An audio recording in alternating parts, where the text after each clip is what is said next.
How I wish that I was in the place where soon there will be concourses of men hostile to one another, commingling with each other by way of summoning Ares, him with his voice of bronze ringing out, or else by the shores of Eleusis, lit up by torches, where the august goddesses tend the rites of initiation, teaching mortal men, those upon whose tongues there has likewise come the golden key at the hands of the daughters of Eumolpus, they who act there as attendants.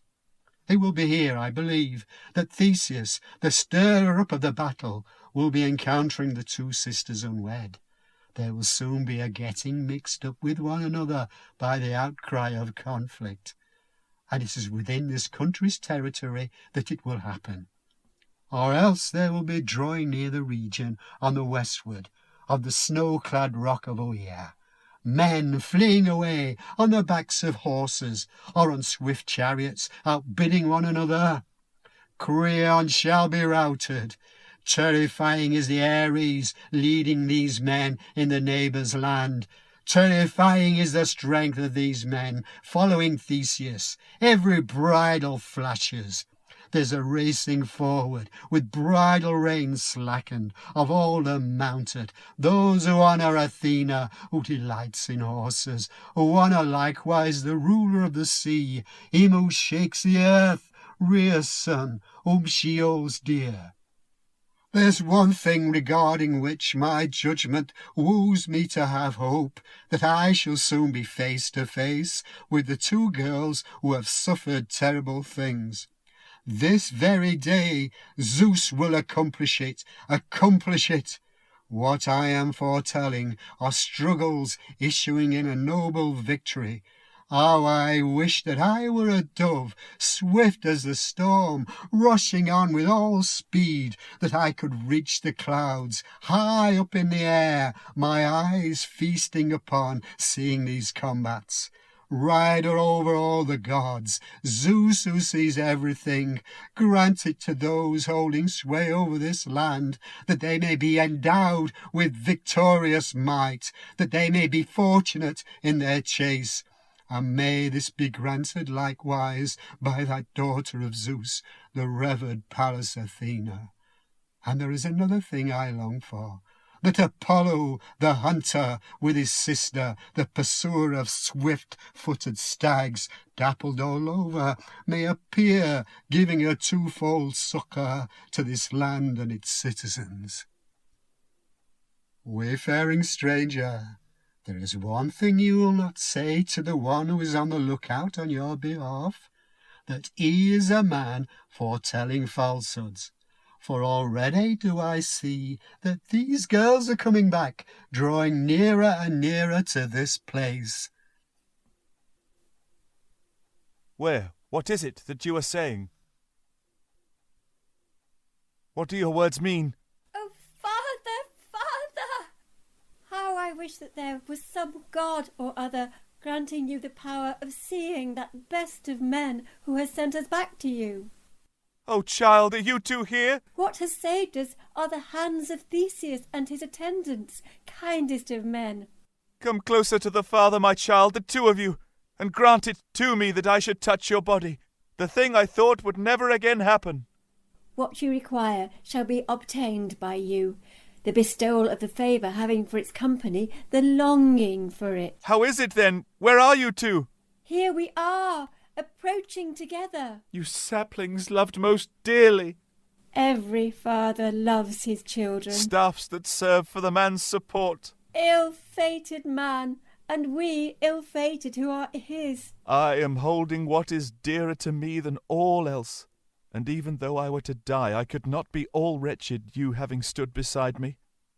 Hold me up, child, the hands of both of you becoming intertwined with the side of him who is your life's source, while at the same time you take your rest from your recent wandering away with its solitude and misery.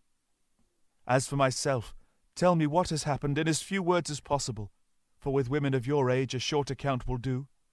Here is the man who has been rescuing us.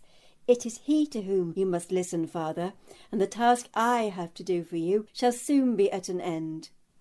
You whose hospitality I am enjoying, do not be surprised at my persistence.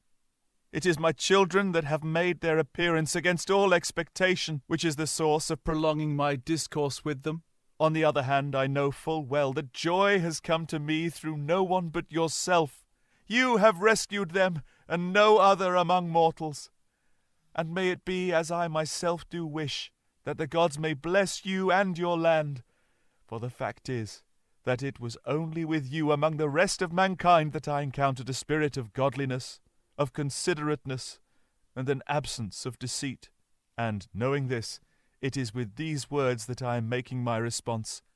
It is through you that I have what I have, and not through any other mortal man. Stretch out your right hand, you who are ruler here, that I may touch it, kiss it, and if this is lawful, your head as well. And yet, what am I saying?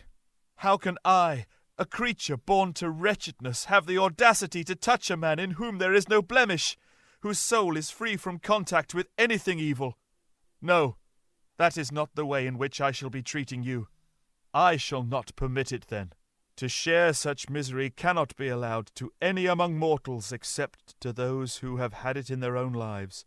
Receive my greeting, but it shall be at the very place where you are standing.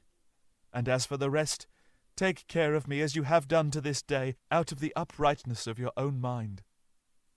Even though you have spoken at some length to these your children here, rejoicing over them, this causes me no surprise.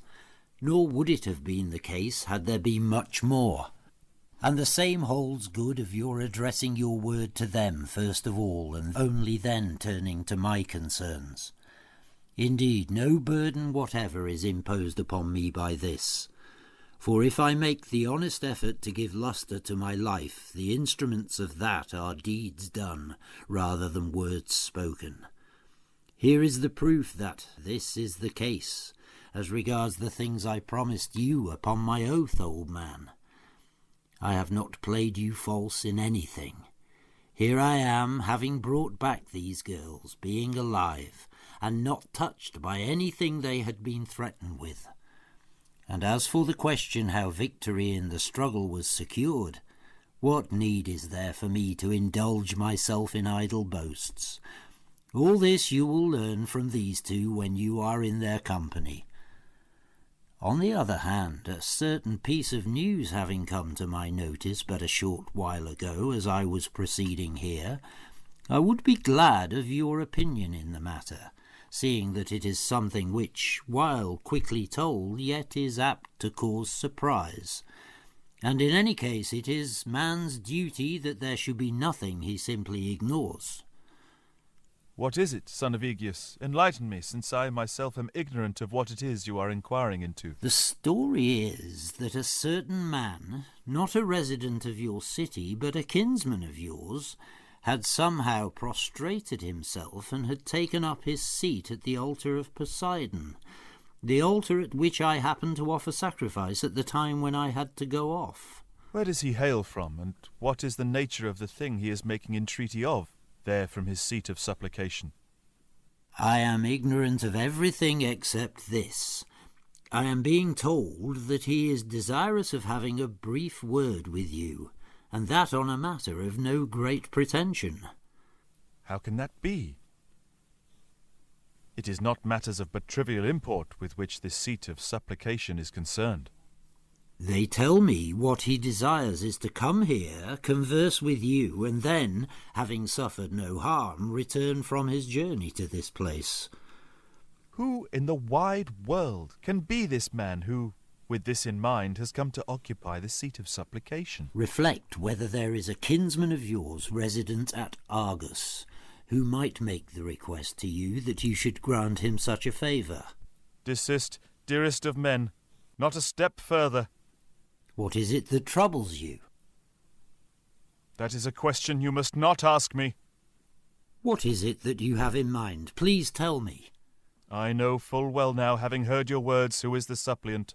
Who could it be? Who is the man who, for some reason, I am to look upon as worthy of all blame? It is my loathsome son, O Lord. As for him, he is of all men the one who, did I have to suffer no more than hear him speaking, That would be to me a most painful thing. What is the meaning of all this? Is there no such thing as hearing without doing that which one does not wish to do? Why has listening become to you a thing that grieves you? Ruler of this land, what has happened is this, that the very voice of that creature has come to be the most hateful to the Father. You must not drive me by sheer force, compelling me to yield to you in these matters. However, since a suppliant's case is here in question, consider whether it is not that which puts a constraint upon you, respect for the god being a thing which should on no account be disregarded. Father, fall in with what I have to say, even though it be so young a woman tendering her counsel. Allow to this man here by our side the favour to be satisfied in his own mind, and grant it to the God that things be done in the way he wishes, and yield to us in letting that brother of ours come to this place. He will never, no need that you should fear this, drag you away by force. Form your own opinion in the event of his uttering things failing to be to your advantage. And what harm can be done by hearing things spoken? When things have been done in an evil way, it is commonly a word spoken which betrays that this is the case.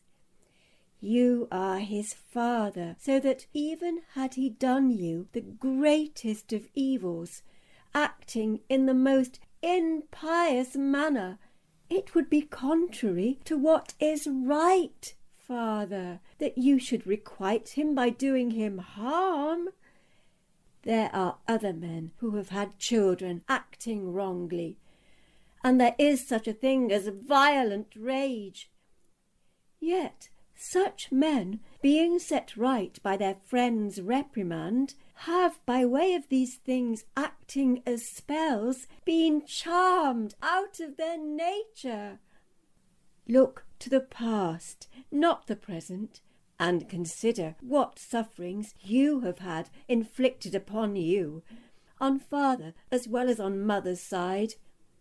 And if you keep these things in mind, I know full well that you will come to discern the fierce end of a fierce passion, having at your disposal arguments of no trifling import.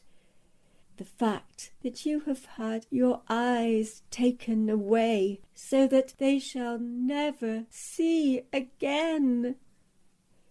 Well then, give way to us.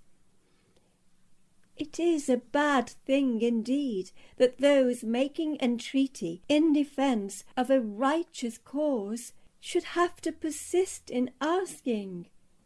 Nor is it a good thing that a man who has received good treatment should, after having been treated in this way, be found to lack the knowledge how to requite it.